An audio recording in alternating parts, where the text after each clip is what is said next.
কে ভালো আছে? যুবরা ভালো আছে। বলেছিল বছরে 2 কোটি বেকারের চাকরি, তার মানে 10 বছরে 20 কোটি বেকারের চাকরি।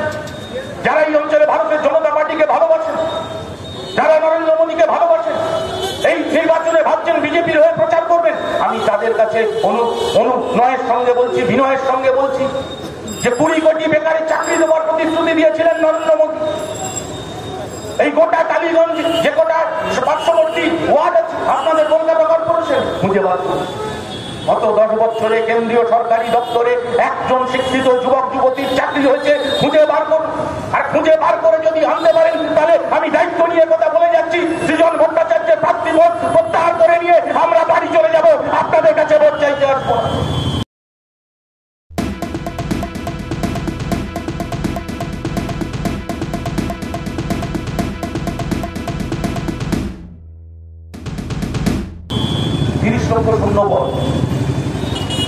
কেন্দ্রীয় সরকারি দপ্তরগুলোতে 30 লক্ষ শূন্য পদ, নিয়োগ বন্ধ, ব্যান অফ রিক্রুটমেন্ট। নরেন্দ্র মোদীর সরকার কোন নিয়োগ করবে না। যুবরা যাবে গোটা দেশে কাজ বলেছিল বছরে 2 কোটি বেকারের। যুবরা ভালো আছে, যুবরা ভালো, তারা ভালো আছে, ছাত্ররা ভালো আছে। গোটা দেশের শিক্ষা ব্যবস্থা আমাদের দেশের কর্পোরেট সেক্টরের হাতে, মাল্টিন্যাশনাল পুঁজির হাতে, তাদের হাতে তুলে দেওয়ার বন্দোবস্ত করছে। বেসরকারি স্কুল থেকে শুরু করে বেসরকারি কলেজ বিশ্ববিদ্যালয় আজকের গোটা ভারতবর্ষে ব্যাঙের ছাতার মতো গড়িয়ে গেছে। টাকা যার, ডিগ্রি তার, লেখাপড়ার নাম নেই। টাকা যার, আপনি টাকা দিলেই আপনার সার্টিফিকেট আপনার হাতে, আপনার ডিগ্রি আপনার হাতে। তাহলে ছাত্ররা ভালো নেই, যুবরা ভালো নেই, শ্রমিকরা ভালো নেই, কৃষকরা ভালো নেই, মায়েরা ভালো আছে, মায়েরা ভালো আছেন। 75 বছর স্বাধীনতা পার করেছি আমরা। স্বাধীনতা সংগ্রামীদের মধ্যে যেমন পুরুষরা ছিলেন, আবার কাঁধে কাঁধ মিলিয়ে প্রীতিলতা ওয়াদ্দেদাররা তারা লড়াই করেছেন, মাতঙ্গিনী হাজরা তারা লড়াই করেছেন।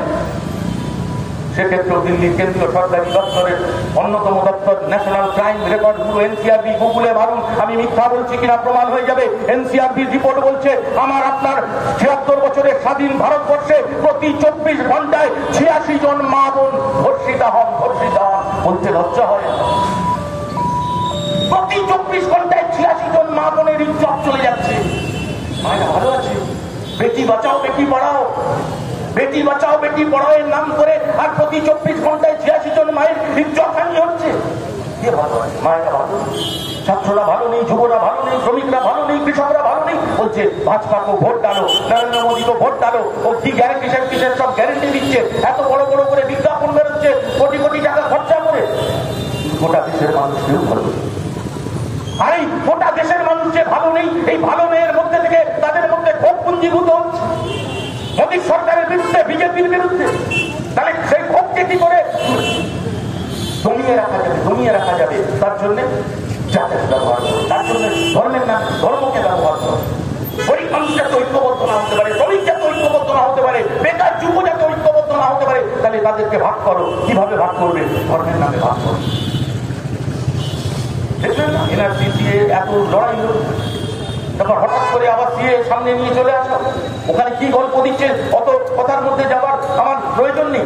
কিন্তু ফ্রি ভোটের মুখে, ফ্রি নির্বাচনের মুখে দিয়ে হঠাৎ সংখ্যালঘু মানুষের মধ্যে, ওপার বাংলা থেকে আসা মানুষের মধ্যে, উন্মাত্তু মানুষের মধ্যে একটা ভয়, একটা আতঙ্কের পরিবেশ তৈরি করে।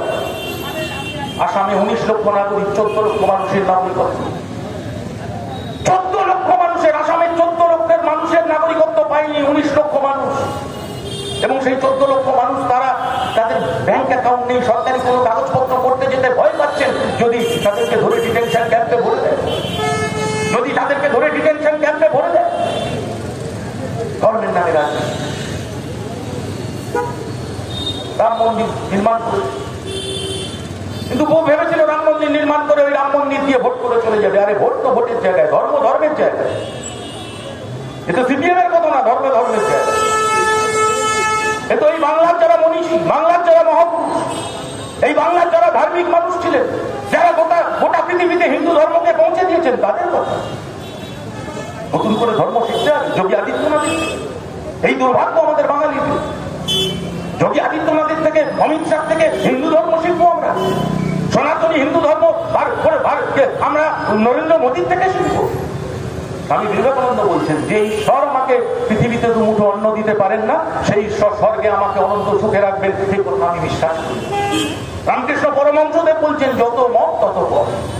আর যোগী আদিত্যনাথ বলছেন না, পথ একটাই, মুসলমানরা সব পাকিস্তানে চলে যাও, আর যারা বাংলায় কথা বলো তারা বাংলাদেশে চলে যাও। কারণ এনআরসি চালু হলে বা ওই আরএসএস যে বিজেপি যে রাষ্ট্রের কথা বলে হিন্দু রাষ্ট্র, সেই হিন্দু রাষ্ট্রে তিনটে কথা আছে। একটা হচ্ছে একটাই ধর্ম থাকবে, সেই ধর্মটার নাম হিন্দু ধর্ম। একটাই ভাষা থাকবে, সেই ভাষাটা হবে হিন্দি ভাষা, আর দেশটার নাম হবে হিন্দুস্তান। অর্থাৎ আমি আপনি বাংলায় কথা বলি, আমরা ভারতবর্ষের নাগরিক নই। বাংলাদেশের রাষ্ট্রভাষা বাংলা, তাহলে আপনারা বাংলাদেশে চলে যান। ভারতবর্ষ হিন্দু রাষ্ট্র হলে এখানকার ধর্ম হবে হিন্দু ধর্ম। তাহলে আপনি মুসলমান ধর্মাবলম্বী, আপনি পাকিস্তান চলে যান। আপনি খ্রিস্টান ধর্মাবলম্বী, আপনি ইউরোপের যে কোনো একটা দেশে চলে যান। আপনার জন্য ভারতবর্ষ। বিজেপি তো মুখোশ, ওটা চলে আছে আরএসএস, রাষ্ট্রীয় স্বয়ংসেবক সংঘ। আপনারা সবাই জানেন, নতুন কথা কিছু। 1925 সালে যখন গোটা ভারতবর্ষ স্বাধীনতা সংগ্রামে উত্তাল, সেই সময় এই সংগঠনটা আত্মপ্রকাশ করেছিল। কি কাজ ছিল? সাভারকার বলেন, গোলওয়ালকার বলেন, অটল বিহারী বাজপেয়ী বলেন, এরা প্রত্যেকে বিজেপির এই ব্রিটিশ সাম্রাজ্যবাদের জাদুঘর ছিল। ব্রিটিশ বিরোধী আন্দোলনে একটা মিছিলে গেছে, ধরা পড়েছে, গিয়ে ব্রিটিশ পুলিশের কাছে মুচলেখা দিয়েছে, আর কোনোদিন ব্রিটিশ বিরোধী আন্দোলনে যুক্ত হবে। সেই আরএসএস বলছে আমরা এখন আসল দেশপ্রেমী। বিনয় বাদল, দীনেশ মাস্টারদা, সূর্য সেন, আফতাবুল্লাহ খাঁ, প্রীতিলতা ওয়াদ্দেদার, ভগৎ সিং, সুখদেব, রাজগুরু,